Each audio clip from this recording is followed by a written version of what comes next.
What's happening, boys and girls? How the devil are we? Shanksy here, and today we are going to be doing a game review and the first look at Empire of Sin. Now, when I first saw this game, I knew I had to pick it up for two reasons. It reminded me of my two favourite games. Well, maybe not favourite, but two games that I used to absolutely love back in the day. One was Gangsters, Organised Crime, and the second was XCOM. And this is a combination of both games merging into one. If you're intrigued about how you can take over Chicago, stick around.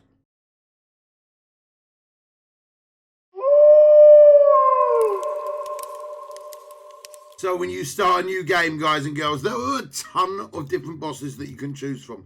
I believe 12 in total. Now, every boss has a boss ability, which is their combat ability that you can use, obviously, in combat.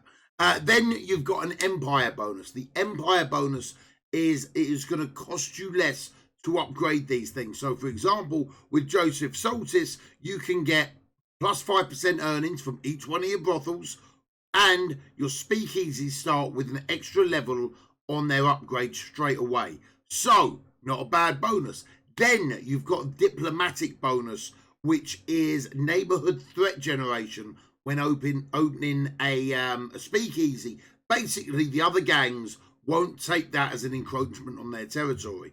All of these bosses are very, very different, with some made-up bosses that you can just play for the fun of it, or some OGs like old Al Capone or O'Banion the Florist.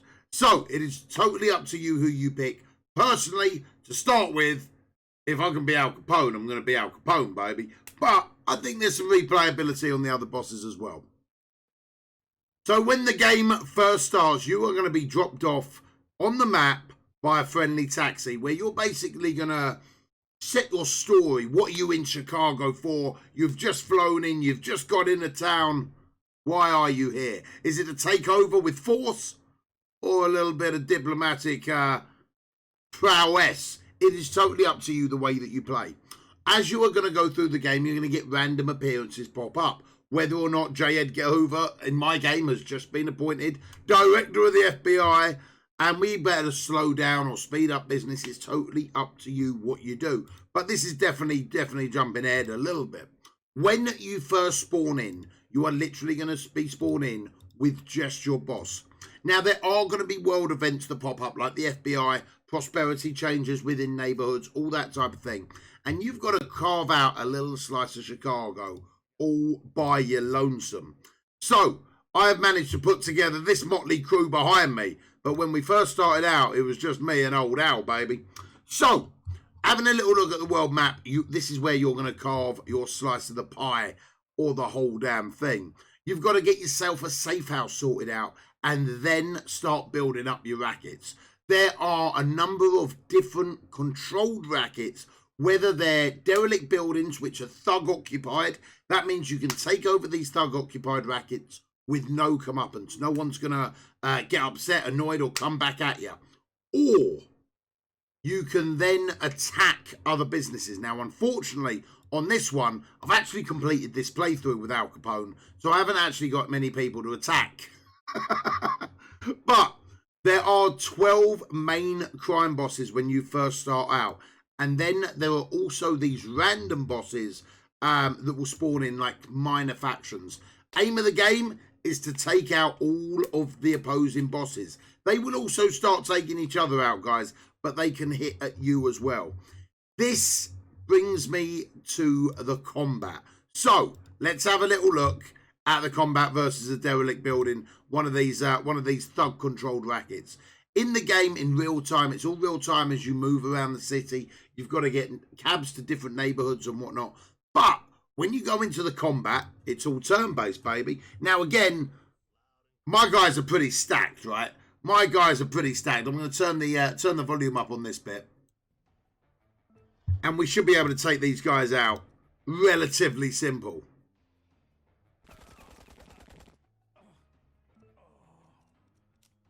So as you can see, these guys have got 100% chance to hit. Most This is a slaughter, man. This isn't even fair.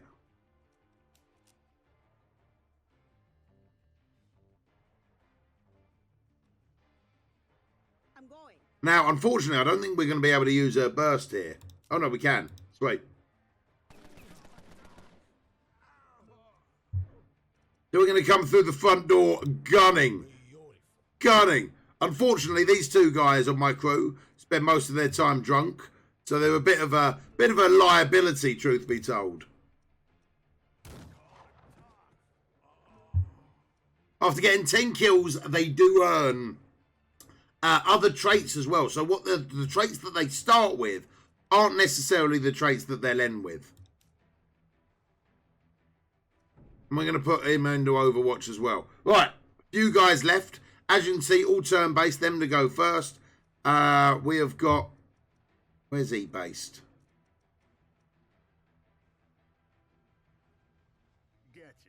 Now, unfortunately, old Bruno has got a shotgun, and the chances of making that shot are slim to none. Bum, bum. So, as you can see, inside combat, all turn-based, and relatively easy. Now, I did start this on a normal difficulty, so nothing too crazy when it comes to difficulty, but the combat, once you got a few guns and whatnot, was pretty straightforward, right? As you can see, we can probably finish this shot, this game, without actually losing a man here, or even getting tagged. Understood. All right, moving her up. Bosh, bosh, bosh. All right, now we need to get the other guys around here. We are going to get tagged. We won't get killed, but we'll definitely get tagged. Okay. Oh, I think he's still up. That should be funny, actually. Let's see if we can do that. I'm going. With some downed opponents that are technically still bleeding out, you can actually get an execution on some of them as well. Proper gangland style. All right, move in on up. Have a little look. 10% chance. We'll give it a whirl. All right, the thugs' chance. They've got sawn-off shotguns. They'd need a miracle to hit me from there.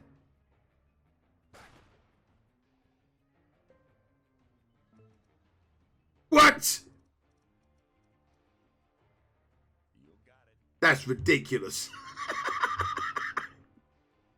Dear, oh dear, oh dear. That serves me right, doesn't it? They'd need a miracle. Bosh.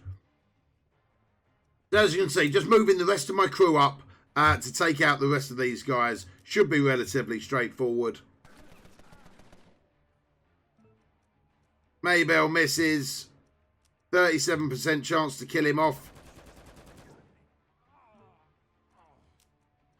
91% chance to kill him off. Should be all over. Bosh. Right. So we have taken over this business now, but we don't have to take it over. So we've got different options. We can either take over, turn it into any one of these rackets that we want, whether it be a brewery, speakeasy, brothel, casino. Could normally do a hotel, but I've already got a hotel in this neighborhood. Or I can ransack the place. I can smash the place up, which will disable the actions.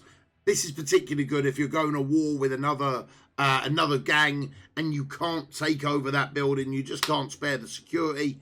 It could be the best way. Or you can raise it. Let your demolition permanently destroy the building. It will remove the building from not only your own control, but also every other faction in the game. You can totally get rid of it. Personally, I've got really no enemies anymore. I want to take over it. We're going to make it into a casino. And let's spend some cash and make it into a casino. Right, straight away you can see my notoriety goes up. And that in turn gives more benefits as you progress in the game. Then, once you've got your business, you decide what to do with it. You can upgrade your security, deflect, ambience, word of mouth, and of course your tables. Now, one of the problems with having a casino is you can also lose big money as well as gain big money. So we're going to upgrade the games, we're going to upgrade the ambience, we're going to rush the ambience so you can actually see how that straight away changes the look of the place. whether or not it's getting a stage in there or... There we go. Upgrade the ambience a little bit better, get a little bit of better clientele in there. And there we go. Now, that is part of my empire. We're going to be making even more money off the back of that. So, that covers combat. That covers rackets. Let's have a little look at hiring the guys themselves. So, there are a ton of gangsters that you can hire, and they all have their own traits and different things that they can do. Now, you do need notoriety to hire some of the higher up level of gangsters, but some of these gangsters down here are actually very, very good. Unfortunately, I've got a fair few of my crew killed while we were taking over Chicago. Comes with the territory, baby. Every single person has their own traits, but these are just the traits that they start with, and then they can, the more that they progress with you, get kills with a certain weapon, do certain tasks for you, they will actually then raise their own tasks themselves as well as different traits that you can teach them that they can then use in combat. On top of that, you have also got the black market, where you can buy and sell different weapons and things like that you've looted throughout the world. You've got the empire overview, where you can manage your own empire, or you've got your diplomacy, where you can have a little look how you're getting on compared to the other factions. Now, the alley cats in this one are the only faction that I need to kill, but then that ends my playthrough, so I've got to try to keep them alive for the sakes of this video. Then you've got your own gangster. Now, you've got to remember as well, you can also promote people where it comes to advisors, underbosses, and really get that whole structure of the criminal empire underway. In my opinion, it's an absolutely great game. But, and the real big but for me on Empire of Sin is its price tag. Is it worth the money? Now, as far as enjoyment goes, I've really, really enjoyed this game. I've had a ton of fun with it. But I went through a playthrough relatively quickly. I think we streamed it for 7 hours and had completed one playthrough. Has it got that replayability factor? Yes, it has. Would I jump back into it? Yes, I would. Would I jump back into it multiple times? Probably not. Probably not. I'd probably do this again with one more boss. Maybe even Alphonse and go a different way about taking over. You know, maybe try and be a little bit diplomatic. I don't know. But yeah, I probably would play it again. Graphics are all right. Not phenomenal. You know, voice acting's really good. I really like the voice acting. And the nostalgia factor for me is absolutely huge. Absolutely huge. But is it worth a $40 price tag? And I've got to be honest, guys and girls, I'm just not sure. I'm just not sure. And that leads me to think it's not, because I'm not entirely sure. I think if they had pitched this game $10 cheaper, or something like that, it would have been a guaranteed, without a shadow of a doubt, pick this game up, you're going to have a ton of fun with it. But at $40, it just does seem a little bit steep. Maybe, I think, you know what, with this title, and as much as I love it, wait for this bad boy to go on sale, and you're going to have a ton of fun with it. Now, there are meant to be updates coming out. There are meant to be free DLCs with it as well. So I'm super excited about what's going forward in this game, without a shadow of a doubt. But at this point in time, I'll tell you what, let me save it here. And then we're going to back out to the main menu. At this point in time, for a straight up single player game, you know, no option of multiplayer or anything like that, I'm going to say it's a wait for the sale on this one. And it's such a shame, because I think it's a really cool game. It's a really cool game, just slightly overpriced itself. Guys, that is it for me today. If you want to see any more videos on Empire of Sin, maybe boss breakdowns, any type of general guides, anything like that, you let me know down in the comments below. As I say, I've had a ton of fun doing this. So if you guys want to see some guides around this game, let me know. But that is going to be it for me today, boys and girls. Discord links are down below. Live stream links are down below. You got any questions, leave them in the comments below. If not, be smart, be strong, be safe, and I'll see you on the flip side. You take it easy.